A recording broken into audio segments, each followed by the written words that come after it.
merci d'être là en l'honneur des animaux aujourd'hui. C'est leur journée. Alors, je vais commencer à répondre aux questions.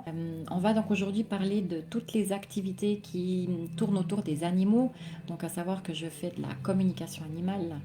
La première question qu'on m'a posée, c'est quel a été mon déclic pour me lancer dans la communication animale. Alors en fait, tout ça, ça date déjà d'un certain temps, puisque j'ai commencé à réellement me poser des questions sur mon avenir professionnel, si on veut, en 2009.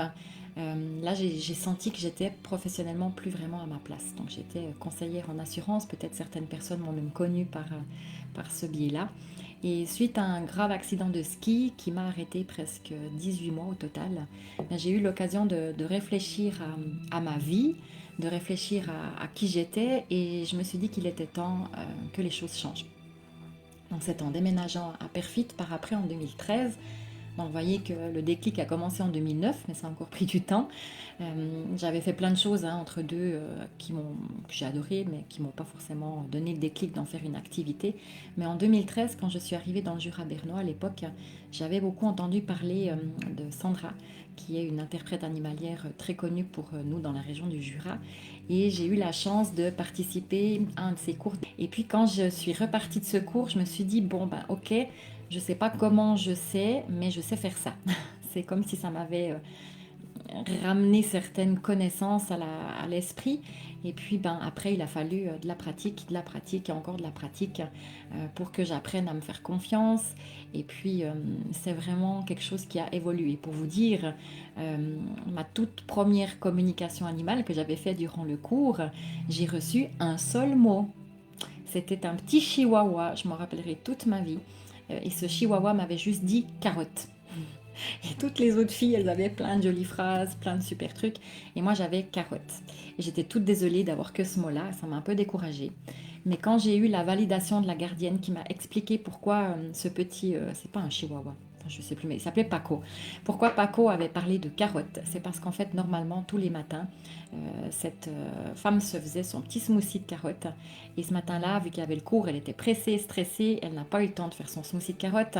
Et du coup, Paco n'a pas eu sa carotte. Voilà pourquoi j'ai eu le mot carotte. Donc au moins, j'étais persuadée que c'était pas mon mental, parce qu'un chien qui vous dit os, ok, mais un chien qui vous dit carotte, c'est moins évident. Et puis surtout, ça m'a confirmé que j'y arrivais. Donc voilà, c'est ça, c'est vraiment ce cours-là qui a été pour moi le déclic, en le début du déclic, on va dire, puisque la suite, c'était en 2016, quand j'ai rencontré François Schneeberger, qui a en fait mis la dernière pièce du puzzle, puisqu'il m'a fait découvrir les bols chantants pour les humains, et je suis réellement tombée amoureuse des sons. Et tout ça, la communication animale plus les sons pour les humains, ont fait que, au final, ça a été le vrai déclic qui m'a donné envie de faire autre chose que de rester jusqu'à ma retraite conseillère en assurance. Donc voilà pour cette question-là. Je regarde juste de votre côté. Bonjour à tous, merci d'être là. Pour ceux qui nous ont rejoints par après, je vais déjà répondre à toutes les questions qui m'ont été posées par écrit, soit par mail, soit dans les posts. Et si vous voyez qu'à la fin, il y a des questions qui m'ont échappé, n'hésitez pas à me les poser. Si je les vois, j'y répondrai en direct. Et puis sinon, je les tapoterai en commentaire à la fin de cette vidéo. Une question qu'on m'a aussi posée, peut-on communiquer avec tous les animaux, genre serpents, araignées, etc. Ben oui, on peut vraiment entrer en relation avec tous les animaux. Alors après, ce qui va être un petit peu différent, c'est selon le vocabulaire qu'on a. Par exemple, je vous donne un cas. Si on fait appel à moi pour je sais pas moi, un animal que je connais très peu, par exemple la tortue, si je connais pas très bien l'anatomie de la tortue ou ses modes de vie, ça va peut-être être compliqué pour la tortue de me donner certaines informations. Vous voyez ce que je veux dire? Si je connais très bien les chiens, ce sera plus facile pour l'animal de me transmettre des infos que j'ai en moi, que j'ai comme connaissance de savoir. Donc il y a les animaux viennent puiser dans nos connaissances, ce qui explique pourquoi certaines interprètes finalement reçoivent davantage d'informations physiques que d'autres, parce que peut-être elles ont simplement des connaissances plus approfondies dans l'anatomie de l'animal. Et ça explique aussi pourquoi, si on est plusieurs à communiquer avec le même animal, on peut pas forcément toutes recevoir la même information parce que l'animal va choisir à qui il va transmettre les choses par rapport à ce que la personne est capable de traduire. Je ne sais pas si vous comprenez ce que je veux dire. Si vous êtes quelqu'un qui avait une bonne perception des sentiments, peut-être que vers vous, l'animal viendra plus volontiers parler des choses émotionnelles. Si vous êtes quelqu'un qui avait plus la connaissance je sais pas moi, du mode de vie de l'animal, peut-être que c'est vers vous qui viendra parler de son problème de nourriture ou de son problème de comportement, etc. Donc l'animal, il vient uniquement puiser dans notre cerveau, dans notre base de données pour transmettre les informations. Le plus souvent, ce sont des chats, chiens et chevaux qu'on m'envoie en communication, mais il m'est aussi arrivé de faire des perroquets, des iguanes, des tortues justement, et même un ficus. Et oui, on m'a appelé pour un ficus qui s'appelle Paul, qui était vraiment pas bien. Je vous avoue, j'avais jamais autrement fait ça, à part quand moi-même je vais en nature ou quand je parle à mes propres plantes, etc. Mais c'était très intéressant et depuis, Paul va très bien. Donc voilà, vous voyez qu'on peut vraiment communiquer finalement avec tout être vivant. Et n'oubliez pas que les végétaux sont également des êtres vivants. Voilà, pour les araignées, parce qu'il y avait la question des araignées dans ce qu'on m'a posé. Moi, j'ai fait une expérience en tout début d'année, donc je vous avoue que j'ai très très peur des araignées. Donc j'essaye de leur expliquer que je veux bien les accueillir chez moi, il n'y a pas de souci, mais qu'il faut simplement qu'elles ne me croisent pas. Donc chacun reste sur son territoire. En principe, ça se passe plus ou moins bien, parce que j'habite une très vieille maison. Mais étonnamment, j'en vois très peu. Ça m'arrive, mais rarement. Donc je pense que le deal est assez clair et assez bien passé. Mais tout au début de l'année, j'ai eu une petite araignée qui s'est, enfin une petite, c'était une de ces grosses noires, vous savez, qui s'est manifestée dans un de mes verres d'eau. J'ai la sale habitude de tout le temps laisser traîner un verre d'eau sur le bord de l'évier de la cuisine. Et le matin, je me réveille avec une grosse araignée au fond de mon verre. Ayant très peur des araignées, je n'y ai pas touché, je l'ai laissée, je l'ai mise dehors. Et puis, je me suis dit, je vais quand même prendre le message de cette petite araignée. Et elle m'a juste dit, sois vigilante. Donc, ok, j'ai été un petit peu sur mes gardes toute la journée. Les chiens étaient effectivement très, très excités. Et puis, vers, je ne sais plus quelle heure c'était, 4-5 heures, il y a eu une grosse explosion. Et en fait, la maison des voisins un petit peu plus haut dans le village était en train de brûler. Et c'est là que j'ai compris le message de l'araignée qui était tombée dans mon verre d'eau. Donc, l'eau, le feu, c'était très intéressant. Donc, voilà, chaque fois que vous avez un animal qui tourne autour de vous, un insecte ou des gens qui seraient envahis par des guêpes, des abeilles, des araignées, des scutigères, tout ce qu'on veut, il y a certainement un message derrière ce peuple pour vous, ou pas forcément pour vous d'ordre général, mais qui peut être aussi pour d'autres, de manière plus pour l'humanité, on va dire. Je regarde de votre côté s'il y a des questions en même temps, apparemment pas, je continue. On m'a aussi demandé, peut-on communiquer avec des animaux décédés ou seulement avec les vivants? Alors avec les deux. Et personnellement, et je sais que je ne suis pas la seule parce qu'il y a plein d'autres de mes collègues qui pensent comme moi, je trouve que les communications avec les animaux qui sont déjà partis sont souvent très touchantes et très utiles et souvent bien plus profondes que nos animaux qui sont encore vivants parce qu'ils ont une autre conscience des plans. Et dans la plupart des cas, ces messages donnés sont davantage généraux, mais surtout utiles pour l'humanité. Pour moi, c'est les communications que j'adore faire, comme beaucoup de mes collègues d'ailleurs, parce qu'on touche à un autre plan, c'est toute une autre émotion. Et ça, pour moi, aider les gardiens à mieux traverser cette étape qui est difficile et puis souvent très douloureuse, c'est un honneur pour moi. Au travers de la communication animale, on permet aux gardiens de mieux accepter la situation et de faire le deuil en douceur. Donc, c'est vrai que c'est des communications qu'on me demande très souvent. Et c'est toujours des merveilleux messages qui sont délivrés, qui sont très apaisants, qui sont très enseignants aussi, et qui permettent une meilleure compréhension de ce qui se passe. N'oubliez pas que les animaux arrivent à un moment précis dans notre vie et repartent également à un moment précis de notre vie. Voilà pour ce qui était de la question des animaux décédés. Si jamais vous avez encore des questions en cours de route, notez-les, je ferai le tour tout à l'heure. Une autre question qu'on m'a posée, faut-il bien maîtriser la méditation dans ce domaine? Et dans quelles conditions faut-il se mettre pour rentrer en communication avec les animaux? Ou comment se met-on en communication avec l'animal? Alors, question méditation, pour ma part, j'essaye de le faire tous les jours. Parce que oui, c'est une chose importante pour rester aligné avec soi-même, mais aussi pour apprendre à gérer le mental qui veut toujours se mêler de tout.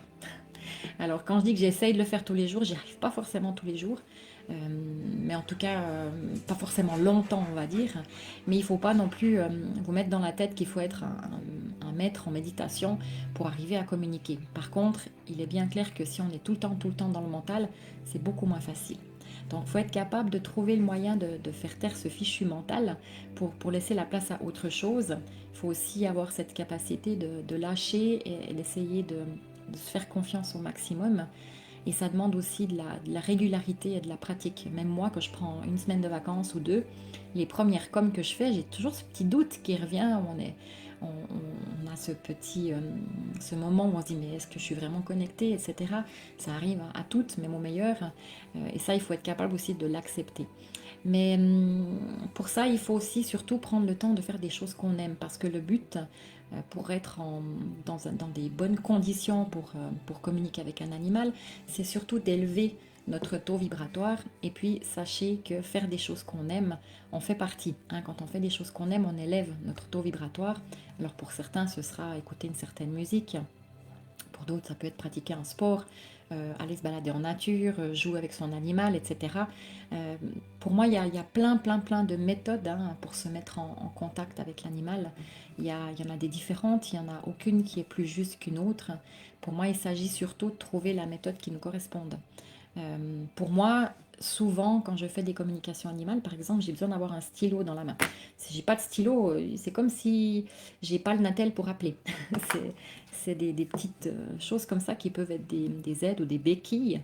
Le but, en fait, c'est surtout de se connecter d'âme à âme avec l'animal. C'est comme de la télépathie, si vous voulez. Il s'agit de trouver la bonne fréquence et surtout de se mettre sur une fréquence assez haute pour que l'animal puisse aussi l'atteindre. Lui vibre plus haut que nous, donc nous, notre but, c'est de monter pour que lui, il ait le minimum à descendre et qu'on puisse se rencontrer. C'est un peu comme si, vous savez, on cherche une station radio sur les anciennes radios. On doit tourner le bouton, puis ça faisait... Puis tout d'un coup, ah, on entend. Et c'est ça, c'est vraiment se mettre sur la bonne fréquence pour ne plus entendre les grésillements. Il faut vraiment arriver à faire le silence dans sa tête, dans son cœur, laisser son ego et surtout le mental de côté et être à l'écoute de l'animal. Voilà, ça c'est si vous voulez, la technique en elle-même, elle est très simple, elle est très facilement expliquée. Pour les personnes qui sont venues au cours en Norvège avec moi, je crois que sauf erreur, on a une demi-journée de théorie. Et après, c'est essentiellement de la pratique, parce qu'il n'y a que ça. Je peux vous expliquer un million de méthodes. Tant que vous ne pratiquez pas, ben vous n'arriverez pas à avoir eu des validations et vous allez manquer de cette part de confiance qui vous dit « Ouais, c'est bon, j'y suis arrivé ». Voilà pour cette question. On m'a demandé aussi quel conseil donnerais-tu pour qu'on puisse s'améliorer en communication animale. Y a-t-il un truc particulier que tu recommanderais de faire à part de la pratique régulière? Alors honnêtement, pour moi, la pratique régulière, c'est d'abord la base. Je ne peux pas vous donner d'autres trucs que ça. Mais comme j'en ai parlé au début, ben, il faut réussir à faire taire ce mental ou en tout cas à le calmer. Alors il y a plein de techniques pour ça. Alors la méditation, c'en est une, la sophrologie, on peut faire des exercices de respiration comme la cohérence cardiaque par exemple. Il existe plein d'applications à l'heure d'aujourd'hui sur autant Android que smartphone hein, de cohérence cardiaque. Il y a aussi le casque du projet Boa. Pour ceux qui connaissent, un certain temps, j'en avais. Maintenant, je ne les vends plus, mais on les trouve toujours sur projetboa.com, qui aide aussi à mettre le cerveau sur certaines ondes. En fait, l'onde qu'on recherche quand on est en communication animale, c'est l'onde alpha. Alors, il y a aussi des bols hein, qui peuvent vous aider. D'ailleurs, dans le cours sur les codes universels pour les humains, j'inclus le bol alpha et c'est surtout pour faire taire le mental, pour que les gens puissent créer un certain bug dans le cerveau qui va laisser passer les énergies. Donc c'est aussi une bonne hygiène de vie hein, qu'il faut avoir, c'est important. C'est clair que l'alcool altère clairement les perceptions, les drogues aussi, bon, ça c'est évident. Après, chacun fait comme il veut, hein, mais pour ma part, c'est pas quelque chose qui va ensemble. Et puis, ce qui est aussi important, c'est de travailler sur soi afin d'évoluer et de travailler sur nos blessures. On cherche pas à devenir l'être humain parfait, hein, c'est pas ça. Mais simplement, il faut être conscient justement qu'on est un être humain et qu'on a des possibilités d'évolution en permanence. Notre travail, c'est ça. Si vous voulez vous améliorer en communication animale, travaillez sur vous, allez voir vos blessures, évoluez, prenez conscience de ce qui chicane, mettez en lumière vos parts d'ombre. Ça va beaucoup vous aider et travailler sur un moyen pour calmer le mental. Chacun trouvera son truc. Il y a des gens qui n'aiment pas méditer et ils s'endorment au bout de 2 secondes ou ils s'ennuient. Ça, c'est aussi un signal très fort que le mental ne lâche pas prise, hein. Mais vraiment, la cohérence cardiaque, moi, c'est quelque chose qui m'avait beaucoup aidé. Et puis, les méditations, ça peut être simplement rester dans le silence, ça peut être écouter de la musique en silence. Il y a plein de techniques.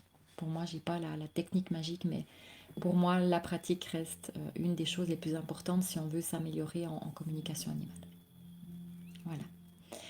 On m'a demandé aussi si je pensais que tout le monde est capable de faire des soins naïfs ou de la communication, ou avez-vous déjà ressenti que quelqu'un n'était pas fait pour ça? Alors pour moi, il est bien clair qu'il ne s'agit pas là d'un don, il s'agit de quelque chose que tout le monde a la capacité de faire. Je le dis beaucoup dans mes conférences et je le dis très souvent, on a tous ça dans le sang depuis petit. Et sauf qu'en grandissant, en fait, on oublie notre monde d'enfant où tout est si facile, où tout est si simple, et on rentre petit à petit dans le moule des grands où toute cette magie s'estompe. En fait, si vous regardez les enfants autour de vous, je dirais les enfants jusqu'à en tout cas 7, 8, voire 9 ans, quand ils s'adressent aux animaux, ou bien qu'ils parlent à leur ami imaginaire, hein, vous avez déjà tous vu des enfants faire ça, et vous avez tous été des enfants. Donc essayez de vous souvenir, mais je vous assure, on a tous cette capacité en nous, et il ne s'agit pas là d'apprendre à communiquer, il s'agit de réapprendre. Après, ce qui peut bloquer, ce que je peux constater des fois chez certains élèves, ce qui bloque, ça va être uniquement nos propres blessures, nos propres peurs ou notre mental. Et nos croyances. Ça, c'est des choses qui peuvent bloquer notre potentiel. Les animaux, il faut aussi vous rendre compte qu'ils sont très respectueux. Et s'ils sentent que vous êtes trop sensible ou qu'il y a quelque chose qui pourrait rentrer en résonance avec une de vos blessures, ou bien, et puis que surtout vous ne serez pas prêt à aller regarder cette blessure de plus près, ils vont se faire discrets sur certains sujets et vous aurez peut-être l'impression de recevoir que très peu d'infos. Alors pour moi, on peut vraiment tous le faire, mais j'ai effectivement déjà ressenti, oui, qu'il y a certaines personnes qui sont vraiment trop dans le mental et du coup, bah, ça sera plus difficile pour eux. Il y a vraiment un travail à faire sur soi, mais rien n'est impossible. En Norvège, durant le cours, j'ai vu vraiment des chiens, parce que les chiens chez Olivia nous ont beaucoup aidés, ils ont fait partie intégrante du cours, ils ont été de grands enseignants et j'ai vu certains chiens bousculer mes élèves afin qu'ils puissent vraiment dépasser leur blocage. Mais pour moi, faire des bonnes communications animales, c'est aussi faire un gros travail sur soi en permanence. Et comme je l'ai dit et je le répète, c'est pas dans le but de devenir des êtres humains parfaits, par pitié, ça n'existe pas. Les êtres humains parfaits, c'est là-haut, c'est pas sur Terre. On peut toujours tendre à être meilleur, mais chercher à être parfait, ça sert à rien, ce serait ennuyeux au possible. Et voilà, donc ne cherchez pas à être parfait, mais cherchez à évoluer. Et soyez prêts à aller voir vos blessures. Apprendre en fait à réapprendre à communiquer avec les animaux, c'est aussi apprendre à mieux se connaître soi-même et à évoluer. Voilà. Je regarde en même temps vos petits commentaires s'il y a des questions par rapport à ce que je viens de dire. Apparemment pas. Je continue. On m'a demandé comment vous parlent les animaux. Est-ce que c'est avec des images, avec des bruits, avec des mots? Très bonne question pertinente. Alors il existe différents canaux. Et chaque interprète aura ses préférences. Et au fil du temps, ça change, hein. Au début, de mon côté, je voyais jamais d'image. Ça me frustrait beaucoup.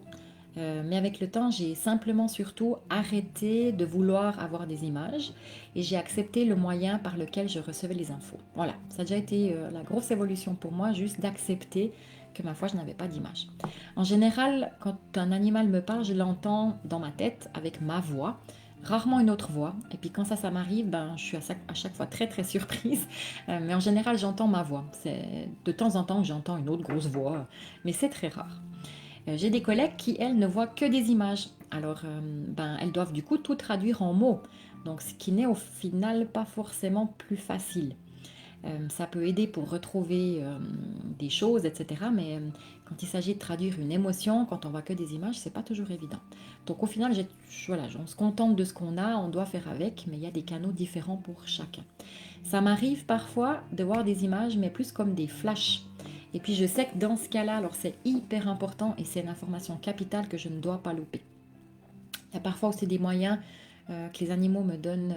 Enfin, je reçois aussi des fois des informations par sensation, ou par émotion, ou par sentiment. En fait, le plus difficile, c'est justement toujours de traduire le plus juste possible. Il faut savoir qu'il y a toujours une part de mental qui prend le dessus. Même les meilleurs interprètes ont toujours un moment où ce fichu mental il revient au galop.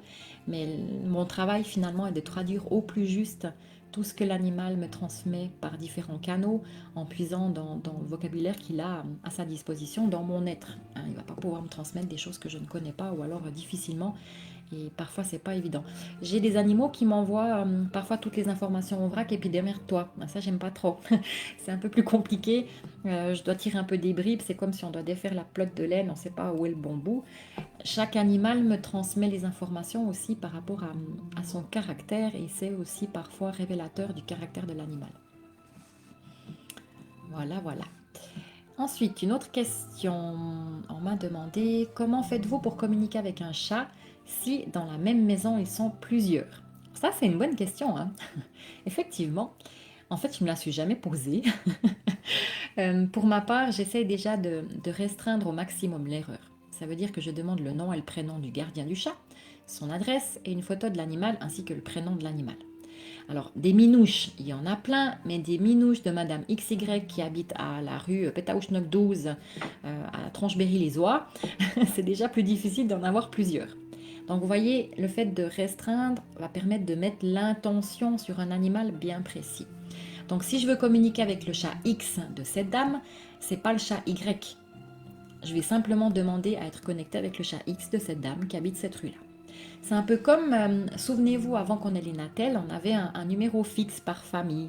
Donc, si moi je voulais appeler ma copine, je faisais le numéro fixe. Là, quelqu'un me répondait, c'était peut-être le papa, mais je demandais de parler à Caroline, ma pote. Vous comprenez? Donc, c'est qu'une question de précision de l'intention. Mais je vous avoue que ça arrive parfois que l'animal prenne la place de l'autre. En le disant pas forcément et sans que l'interprète s'en rende vraiment compte puisqu'elle ne connaît pas l'animal. C'est souvent quand on fait le compte rendu que la personne en face vous dit mais c'est bizarre, ce que l'animal il raconte là ça n'a rien à voir avec lui. Euh, mais des fois ça peut parler pour un autre animal de la maison. Donc l'animal qui va piquer la place de l'autre, c'est qu'il a certainement un message plus important à passer ou parce qu'il veut simplement de l'intérêt. Donc c'est pour ça que je commence toujours ma communication par demander à l'animal de se présenter. Il me donne parfois certains traits de caractère. Comme ça, son gardien peut aussi me valider que c'est bien lui et ça lui permet de le reconnaître. J'ai fait une expérience avec une dame qui m'avait demandé une communication avec 5 chats. Et là, c'était encore différent parce que je me suis dit, oulala, comment je vais faire pour savoir par qui je vais commencer. En fait, je leur ai simplement demandé. Pour éviter que lui veuille passer avant, etc., je les ai mis les 5 devant moi et j'ai demandé qui veut commencer, tout simplement. Et chacun m'a donné un trait de caractère très fort et ça avait vraiment collé, elle a réussi à les reconnaître les 5 et c'était ok. Mais ma foi, je me suis aussi fait avoir quelques fois. Le tout est d'arriver à le savoir et puis surtout arriver à trouver finalement avec qui on a parlé. Voilà. Mais si un animal pique la place de l'autre, c'est souvent qu'il y a un message important à donner. J'ai un champion du monde qui dort juste là, c'est Eliane. Si je ne fais pas attention, lui, il piquerait volontiers la place de tous les soins que je fais parce que lui, c'est un boulimique de soins. Il pourrait en avoir un par jour qui serait heureux. Donc je dois toujours faire attention que ce ne soit pas sur Eliane que je donne le soin et à la place de l'animal. Voilà. Je regarde juste s'il y a des questions entre deux. Non, c'est bon, alors je continue. On me dit dans quelle mesure la communication animale peut aider pour la recherche d'animaux perdus. J'entends un petit peu de tout de la part des communicateurs animaliers. Certains disent que c'est impossible, d'autres sont mitigés. Quel est ton avis? Alors je vous remercie infiniment pour cette question. En effet, je reçois beaucoup d'appels pour des animaux perdus, mais je ne m'occupe plus de ce genre de cas. Donc je vais peut-être une fois pour toutes expliquer pourquoi. Je connais déjà beaucoup d'interprètes qui se sont un peu cassés les dents avec ces sujets-là parce que ça prend énormément de temps et d'énergie. Et je vous assure que quand on fait ça, on est appelé de jour comme de nuit à n'importe quelle heure. Parce que imaginez, vous perdez votre animal, vous êtes en panique totale. Qu'est-ce qu'on fait? On appelle une interprète. Mon animal est perdu dans la forêt, je ne sais pas quoi faire. C'est minuit, 1h du matin, 3h, un dimanche, un férié. Je comprends, c'est la panique et je suis tout à fait OK qu'on soit dans cet état-là. Les attentes du gardien sont énormes et le gardien il est souvent paniqué et ce sont souvent des cas urgents qui prennent beaucoup de temps. J'ai fait mes expériences avec ça, alors certaines très positives et d'autres un peu moins. Et quand je faisais ça à côté de mon travail, Je pouvais me permettre de le faire parce que même si ça me prenait plusieurs jours, j'avais pas forcément besoin de ça pour vivre et payer mes factures. Mais aujourd'hui que je me consacre à 100% à cette activité, j'arrive vraiment plus à prendre le temps de le faire et je pourrais pas tarifer pardon, les heures effectives que ça me prend. Imaginez la situation, l'animal il est paumé, perdu, paniqué, c'est jamais évident, on doit s'y reprendre à plusieurs fois. Et puis j'ai aussi remarqué que souvent les gardiens sont pas toujours très réactifs et du coup ben, le boulot de localisation ne sert pas à grand chose. Vous savez, quand on m'appelle à 9h le matin, je fais de suite quelque chose. À 9h15, j'appelle la personne de un côté, votre chat, je le vois là et là et là. On me dit oui, j'irai voir ce soir après le travail. Ben, merci de respecter le travail que je viens de faire, quoi. Le chat, il bouge, il ne va pas rester là. Donc, je vois, ça m'a aussi frustrée, ça. Et puis, l'autre chose qui est plus embêtante, c'est que dans un cas où l'animal serait décédé brutalement, il y a fort à parier qu'il ne s'en rende pas compte qu'il est parti. Et puis qu'il vous parle comme s'il était vivant, et ce qui peut donner vraiment de faux espoirs aux gardiens. Donc moi, je ne suis pas forcément convaincue que la communication animale soit la meilleure des choses. Tout est une question d'interprétation et de sensibilité. Peut-être que la radiesthésie s'y prête mieux avec le pendule, mais ça, moi, je ne le fais pas pour ces cas-là. Et puis, lorsqu'on m'appelle pour un animal perdu, puis pour autant que j'ai le temps, parce que c'est, comme j'ai dit, souvent des urgences et j'ai souvent 1 à 2 semaines d'attente, mais si j'ai le temps, je propose de faire un soin AI qui peut permettre à l'animal de revenir, pour autant qu'ils le peuvent bien sûr, ou qu'il puisse se faire voir ou se faire retrouver, mais malheureusement ben, sans garantie. À mon avis, c'est pas parce qu'une interprète animalière a pu établir un contact que ça garantit que l'animal soit en vie. Je sais qu'il y a vraiment des personnes qui se sont spécialisées dans ce domaine, mais je vous avoue que celles que, en tout cas, que moi je connais, arrêtent les unes après les autres. Donc voilà, si vous connaissez du monde qui le font, mais bien volontiers je suis preneuse, comme ça je peux orienter les gens. Et puis si une fois ça vous arrive de perdre votre animal, le meilleur conseil que je peux vous donner, c'est déjà de vous calmer, de respirer un coup, de vous aligner. Si c'est l'animal qui a quitté la maison, ben vous vous mettez dans un coin tranquille, vous imaginez l'animal, vous imaginez comme un fil doré qui part de votre troisième œil, qui va rejoindre le troisième œil de votre animal. Et surtout, vous imaginez qu'il rentre et puis vous l'imaginez par où il rentre d'habitude. Est-ce que c'est le bruit de la chatière? Est-ce que vous l'entendez marcher sur le carrelage, etc. Dans votre tête, vous forcez à avoir l'image de votre chat qui rentre comme d'habitude. Ça lui donne déjà un signal. Vous pouvez aussi lui dire que vous êtes inquiète, que vous souhaitez qu'il se montre, au moins pour que vous soyez rassuré. Mais c'est vrai que souvent un animal qui part, c'est qu'il y a une raison. Euh, voilà. Mais je ne vais pas forcément m'étendre plus sur le sujet vu que c'est quelque chose que je ne fais pas ou plus. On m'a aussi demandé justement dans ce cas-là des animaux perdus ou qui ont fugué, est-ce qu'ils peuvent avoir la notion de mensonge pour que l'on respecte leur envie d'être tranquille? Alors je dirais pas que les animaux sont friands de mensonges, mais ils savent très bien comment tourner les choses afin de nous dire uniquement ce que nous sommes capables d'entendre. Et dans le cas des animaux perdus, pour moi, au final, c'est rarement des animaux vraiment perdus.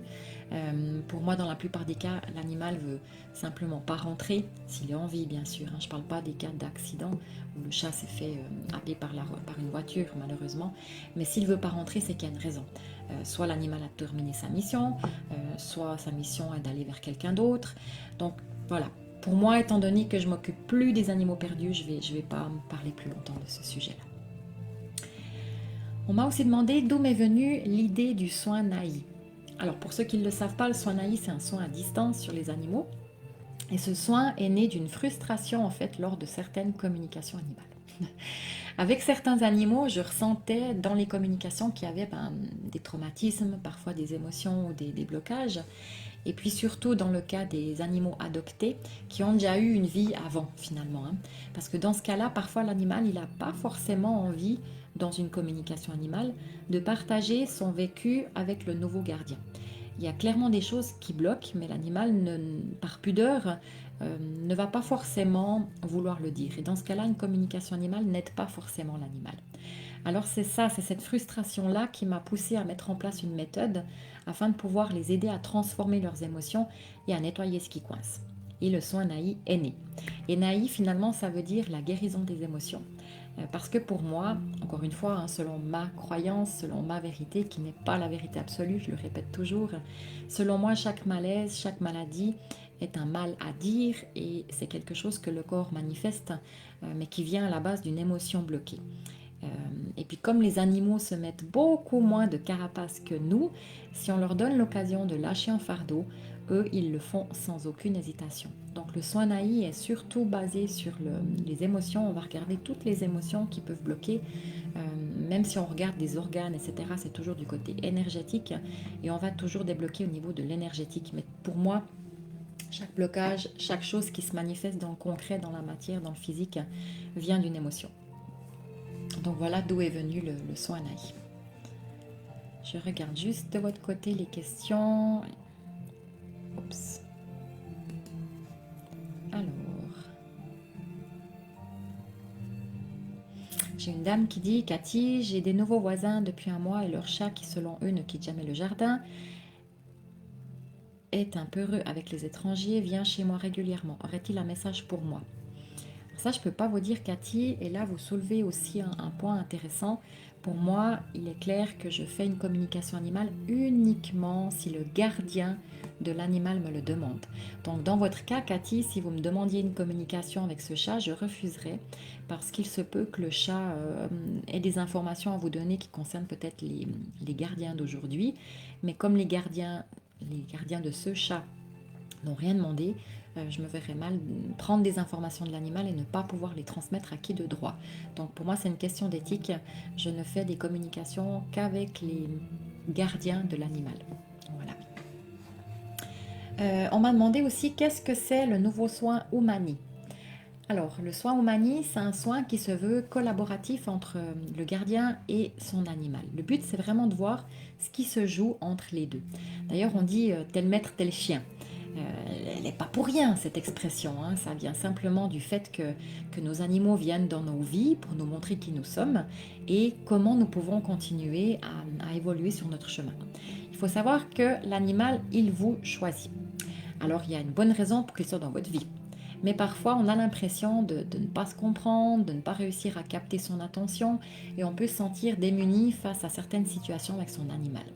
Donc le soin Umani, c'est un soin commun, donc chacun reçoit un soin, mais c'est surtout l'animal qui aide à déjouer les mémoires, à montrer les blessures, les croyances ou les émotions qui sont entremêlées. Mais ce qui est propre à chacun doit être travaillé dans un soin séparé par la suite. Des fois on l'a fait avant, des fois on le fait après. Certains comportements de l'animal, des fois, viennent raviver chez son humain des mémoires. Et c'est là, dans cette part d'ombre pas encore guérie, que se trouvent parfois les clés du changement du comportement de l'animal. Donc ils viennent toujours, nos animaux, à titiller nos blessures afin qu'on puisse mettre le doigt dessus pour évoluer. C'est vraiment ça. Alors quand on a fait plusieurs communications, plusieurs soins naïfs, et puis un soin à l'humain, et puis qu'on voit que le comportement de l'animal ne change pas, ça peut être la solution pour aller voir plus loin, c'est avec le soin Umani. Je vous explique par rapport à ce soin un exemple que j'ai eu qui était hallucinant. J'ai une dame qui a fait appel à moi parce que son chien ou sa chienne, je ne sais plus, hein, c'était masculin ou féminin, mais bref, un chien n'arrêtait pas d'aboyer tout le temps, tout le temps, tout le temps, tout le temps. Et puis à un moment donné, dans le soin Umani, où je visualise, où je ferme les yeux et je visualise d'abord l'animal et ensuite le gardien, et je regarde énergétiquement ce que les corps me montrent. Est-ce qu'il y a des choses des fois qui manquent? Alors ça peut vous paraître surprenant, mais des fois il y a un pied qui tourne à l'envers, dans l'énergétique, hein. Parfois il manque un bras, parfois il y a les hanches pas droites, donc j'essaye de remettre tout ça à sa place, en tout cas que ça ressemble à quelque chose. Et ce chien-là, quand je l'ai visualisé, il avait un énorme porte-voix rouge. Et il gueulait. Je dis bon, ok, ça c'est le chien qui aboie, c'est mon mental, ok. Et je voulais lui l'enlever. Et il ne voulait pas lâcher ce porte-voix. Il me dit, je lâcherai pas tant que tu vas pas voir qu'est-ce qu'il y a chez ma gardienne. Et puis chez elle, en fait, j'ai vu, il y avait des monstres bouchons d'oreilles. Donc j'ai dû énergétiquement aller lui enlever les bouchons d'oreilles. Et après, le chien, là, de lui-même, il m'a rendu le porte-voix. Donc il y a des choses comme ça, des fois où on voit bien qu'il y a des choses qu'elle ne voulait pas entendre, pas forcément liées à son chien, mais dans la vie de manière générale. Et du coup, le chien gueulait très fort pour lui faire comprendre, mais hé, oh, t'entends pas bien avec tes oreilles ou quoi? C'est un petit peu ça. Je regarde aussi vos questions. Patricia qui me demande, est-ce que ça t'est déjà arrivé qu'un animal avec qui tu as fait une communication te recontacte ensuite lui? Oui et non. Réponse bizarre, hein. Alors oui, mais parce que j'ai eu l'accord de la gardienne. C'est un gecko, qui s'appelle Keiko d'ailleurs, qui vient chaque année avec nous en Norvège. C'est un animal qui est décédé en plus, mais qui est un enseignant assez incroyable sur des autres plans et qui lui s'est spontanément proposé pour venir m'accompagner dans ce cours parce qu'il donne aussi pas mal de messages sympas. Donc parfois ça arrive qu'il me contacte parce qu'il a une information à passer à sa gardienne ou parce que c'est une information que je peux rajouter dans mes cours. Ça arrive aussi parfois avec les chiens d'Olivia, mais très rare. C'est souvent quand je viens de quitter le cours, malgré que j'ai coupé toutes les communications. Parfois, ça arrive qu'il se passe quelque chose, ou bien un peu de temps avant le cours, parce qu'ils attendent, parce qu'ils se réjouissent, etc. Mais je fais toujours très attention quand je finis une communication, surtout de couper énergétiquement la communication. Donc faites attention de toujours bien couper après une communication parce que c'est comme si vous raccrochez pas la ligne et du coup la ligne est toujours occupée et on ne peut plus appeler d'autres personnes. Donc c'est important de bien couper. On m'a demandé pourquoi faire une communication animale. Alors il y a des tas de raisons et celles que je vais vous donner sont bien sûr pas exhaustives, c'est celles auxquelles je vais penser là maintenant dans l'instant, mais je vais de toute façon pas penser à tout. Alors souvent c'est parce qu'il y a eu un changement de comportement ou qu'il y a un comportement qui nous agace et puis qu'on aimerait savoir s'il y a un message derrière ce comportement. Ça peut être aussi pour lui demander comment on peut améliorer son bien-être, par exemple, pour savoir si un animal veut ou non des bébés, tout simplement, pour avoir son avis pour adopter ou non un autre animal. Est-ce que l'animal veut un copain ou préfère rester seul? S'il veut un copain, est-ce qu'il préfère un mâle ou une femelle? Ça peut être aussi pour savoir comment il se sent dans certaines situations.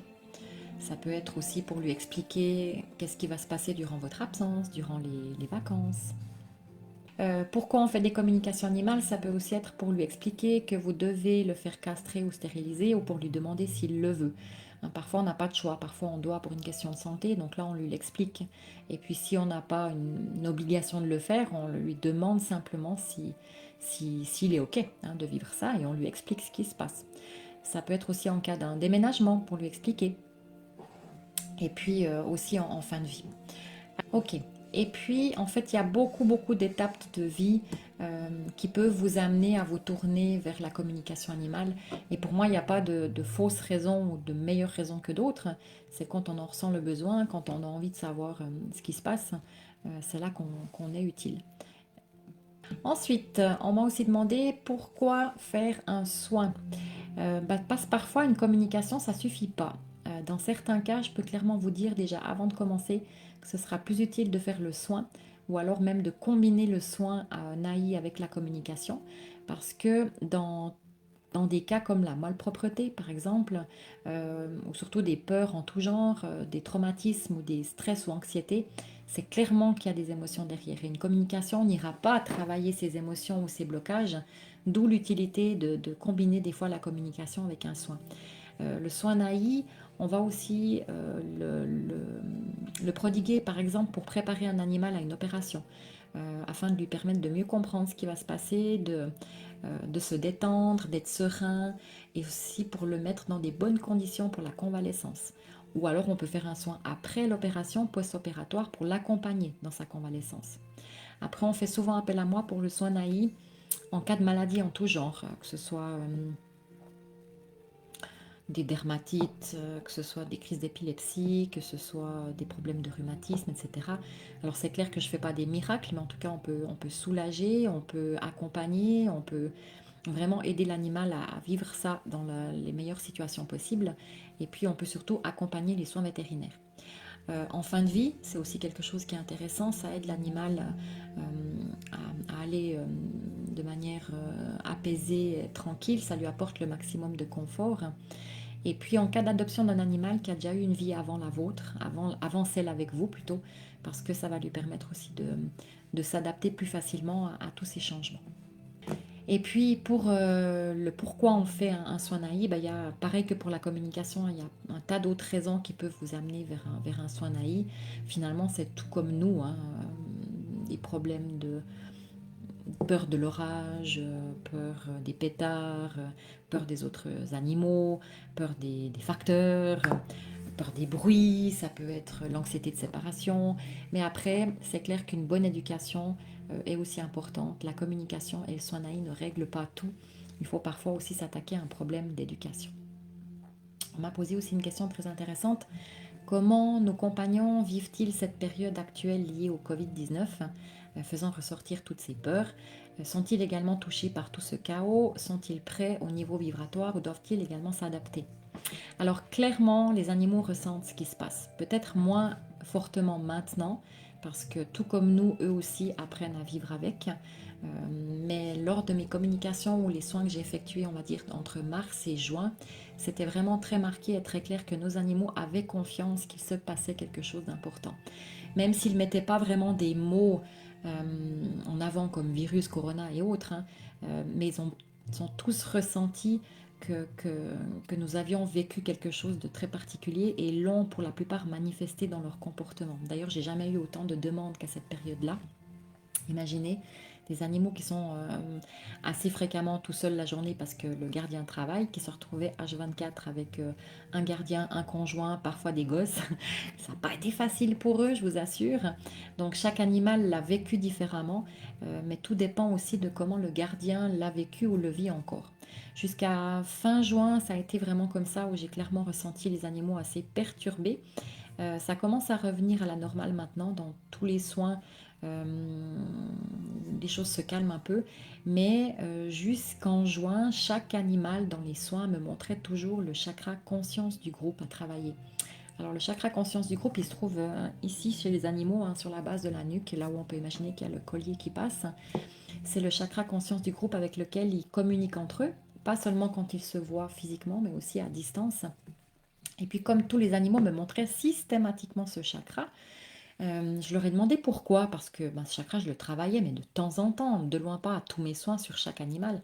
Mais là, vraiment, tous les animaux me montraient ça. Et puis, en fait, les animaux m'ont expliqué qu'il était très, très important durant cette période-là que ce chakra soit équilibré et travaille à fond, parce qu'il leur servait à transmettre beaucoup d'informations utiles pour la planète. Donc voilà, nos animaux ont aussi œuvré, hein, de leur côté. Euh, Peut-être que vous avez suivi mon direct où je parlais du husky sultan qui refusait de faire ses besoins dehors. Alors lui était très très fâché contre les humains qui captaient pas du tout le message de ce qui se passait là. Il disait aussi qu'il voulait pas aller mettre encore plus de M dehors, alors que nous les humains on souillait déjà suffisamment la planète. Et puis il avait très peur de l'extérieur, peur des gens qui se méfiaient de tout le monde. Et surtout, il était vraiment en colère qu'on n'ait rien compris au message de toute cette histoire. Et son message était clairement, on devait comprendre qu'on devait se réunir et non pas se diviser. Alors voilà, c'est clair que les animaux ont ressenti ce qui s'est passé. La question, sont-ils prêts au nouveau taux vibratoire ou doivent-ils également s'y adapter? Alors, ils doivent s'y adapter, mais contrairement à nous, ils ont beaucoup plus de facilité parce que déjà, eux vibrent beaucoup plus haut que nous. Donc, ils ont l'habitude d'avoir un taux vibratoire plus élevé que le nôtre. Et ça, chaque être humain le vit différemment. Il y a des gens qui sont prêts, il y a des gens qui ne seront pas prêts. Et voilà. Il y avait une question aussi, quel conseil pour soigner les chevaux, dans quelle direction aller? Alors, je ne sais pas qu'est-ce que vous attendiez de cette question-là, mais moi je ne suis pas du tout experte dans le domaine et je ne suis en tout cas pas vétérinaire, donc j'ai pas vraiment de conseils à vous donner à ce sujet-là. Ce que je peux vous dire par contre, c'est que les chevaux sont très très réceptifs aux soins naïfs, à la communication, à la fréquence des bols, c'est merveilleux. Je trouve que c'est des animaux qui, de par leur contact étroit avec leur gardien, puisqu'ils sont montés, hein, ils ont une sensibilité par rapport à ce que vit le gardien qui est beaucoup plus grande et plus profonde, parce que la connexion, elle est directe. Les chevaux sont souvent de merveilleux enseignants qui nous poussent volontiers assez fort dans nos possibilités d'évolution et c'est des communications que j'adore faire, mais je ne peux pas répondre plus précisément à cette question ou alors je l'ai mal comprise. Reformulez-la moi si au cas où. On m'a demandé aussi, est-ce que j'ai un conseil particulier à donner pour se faire connaître dans ce milieu? Comment t'es-tu lancé dans les soins au niveau professionnel? Tout conseil est le bienvenu. Alors, mon conseil, c'est simplement d'avoir de la patience et de se faire confiance. Et surtout, il faut pratiquer. Si vous voulez vous faire connaître, rien de mieux que des gens contents d'avoir vécu une expérience avec vous ils vous recommanderont volontiers. Quand c'est le moment, les choses elles se mettent en place toutes seules.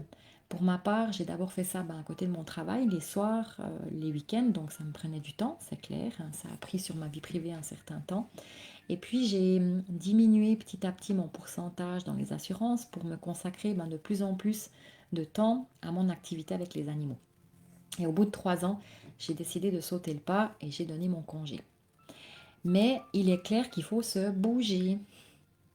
Parce que il faut parler de ce qu'on fait, il faut partager, il faut être vu, il faut expliquer aux gens. Si vous restez dans votre coin et que vous dites à personne ce que vous faites, ça va être compliqué. Moi, j'y ai mis et j'y mets encore beaucoup d'énergie. Vous voyez, comme aujourd'hui, je fais ces petits directs, je partage des méditations. J'ai d'abord fait une page Facebook, tout simplement. Après, j'ai eu un site internet. J'ai également participé à plein de différents salons.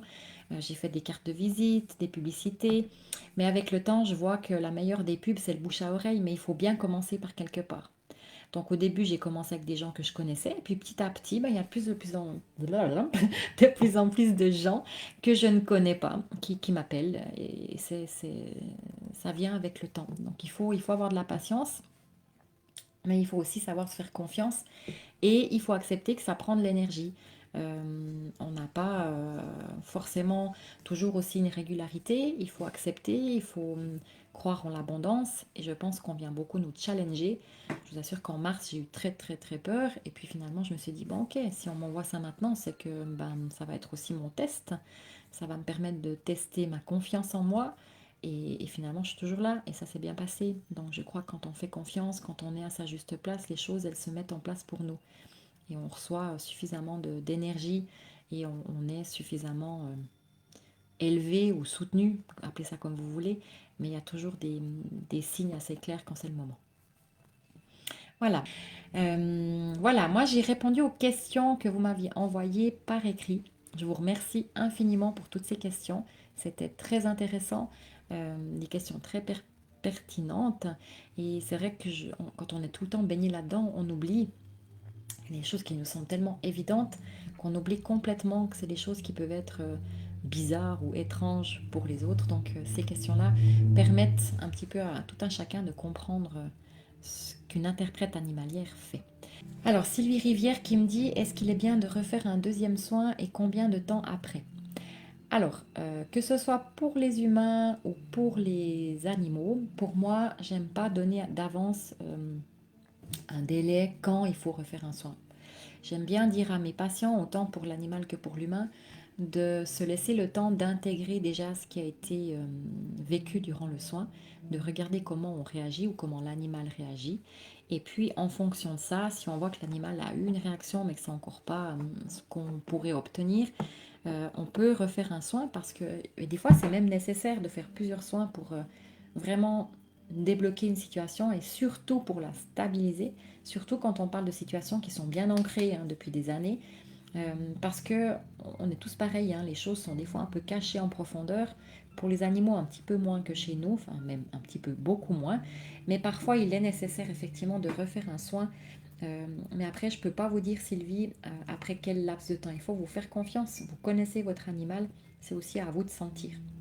Après, sachez qu'en général, j'ai toujours plus ou moins 1 à 2 semaines d'attente. Mais il n'y a vraiment pas de règle. Il y a des animaux qui sont venus vers moi chaque 2 semaines. D'autres, c'est chaque 6 mois. D'autres, c'est une fois tous les 2 mois. Tout dépend de la situation. Marie-Laurence qui dit le retour de la communication au gardien se fait par oral ou par écrit. Très bonne question. Alors, pour ma part, je ne fais jamais de retour par écrit. Pourquoi? Parce que quand un animal me transfère l'information, moi je l'ai déjà traduite un bout. Donc certainement que j'ai déjà perdu un petit peu d'infos. Quand je le réécris, je repère de l'info parce que de ma tête à la main au papier, il y a de nouveau une petite partie qui s'envole. Et ensuite, quand le gardien relit ce que j'ai écrit, son cerveau interprète de nouveau à sa manière. Donc au final, l'animal a voulu dire ça et le gardien a reçu ça. C'est un petit peu comme le téléphone arabe. Ça, c'est une des premières raisons pour laquelle je ne fais jamais de compte rendu par écrit. Comment je pratique moi, c'est que j'appelle la personne, donc on convient à l'avance du rendez-vous téléphonique, parce qu'il faut que la personne soit disponible. Et puis, quand elle décroche, moi j'enregistre toute notre discussion et à la fin de la discussion, je lui l'envoie dans un deuxième temps par email afin qu'elle puisse tout réécouter. Parce que souvent, il y a tellement, tellement d'infos qu'on n'arrive pas à tout capter du premier coup et on entend des fois mieux en réécoutant plusieurs fois. Et puis, c'est vrai que quand on fait un compte rendu par téléphone, pour moi, c'est très intéressant parce que le gardien peut encore poser des questions, parce que je suis encore en connexion avec l'animal. Donc, s'il y a des choses qu'on ne comprend pas, on peut demander des précisions. Si moi, je sens que le gardien n'entend pas ou ne comprend pas, je peux reformuler autrement. Si je sens que le gardien est touché par des émotions, je peux l'accompagner. Si je lui envoie un truc par écrit, je le laisse tout seul avec son problème. Démerde-toi avec toutes les émotions. Moi, j'ai fini mon travail. Et ça, je veux pas. Pour moi, mon travail, il est terminé quand je raccroche avec vous, quand je vous ai fait le compte rendu et quand j'ai réussi à vous transmettre les infos de manière compréhensible. Voilà. En tout cas, je vous remercie infiniment pour l'intérêt que vous avez porté aujourd'hui aux animaux. C'était leur journée mondiale. Si vous avez envie de vous lancer dans les soins naïfs, dans la communication animale, ben, allez volontiers voir sur mon site. Vous trouvez tout ce que je donne comme enseignement sur l'onglet formation.